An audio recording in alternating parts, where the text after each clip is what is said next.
ஒரு ஆபாச பேச்சாளருக்கு இன்னொரு ஆபாச பேச்சாளர் தானே ஒத்தாசை நிற்பாங்க. பொன்ராஜுக்கு ஒத்தாசை யாருன்னு பார்த்தீங்கன்னாக்கா சைமன், அதாவது ஆமகாரி பாய்ஸ். இந்த ஆமகாரி பாய்ஸுக்கு வேலையை விஜய்க்கு முட்டு கொடுக்கணும். விஜயை பற்றி பேசினா முட்டு கொடுக்கணும்.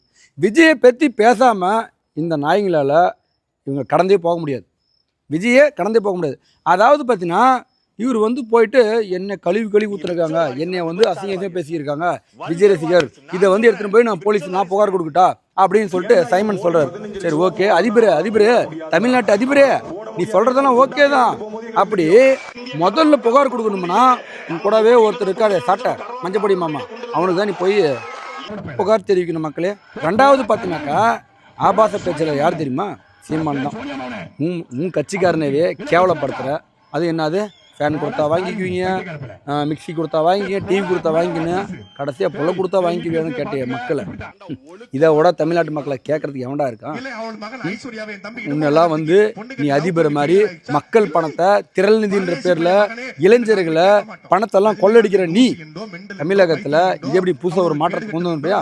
10 வருஷமா 15 வருஷமா கட்சி நடத்துகிற ஒன்றும் இல்லை, ஒரே பில்டப் தான். நானும் அரசியல்வாதி தான். இந்த நானும் மாஸ்டர் சுற்றுவானுங்க, கம்பு சுத்த கூட தெரியாது.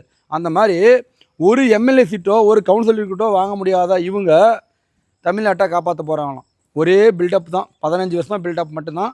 இதை நம்பி பல இளைஞர்கள் வாழ்க்கையை தியாகம் பண்ணுறாங்க.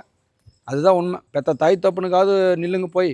இவங்க கூட நின்றீங்கன்னா வச்சுக்காயா, கடைசியாக வந்து ஆமோடு, ஆமக்கறி, பன்னிக்கறி, அப்புறம் என்னது மான்கறி, இப்படியெல்லாம் போட்டு நம்மளை வந்து ஏமாற்றி இருக்கிற பணத்தெல்லாம் தூக்கின்னு போக தான் பார்ப்போம். பாக்கெட்டில் 10 ரூபா இருந்தாவே கீழே எடுத்துன்னு போயிடுவோம். நீ நம்பி போய் வாழ்க்கையை ஏமாந்துடாதீங்க மக்களே.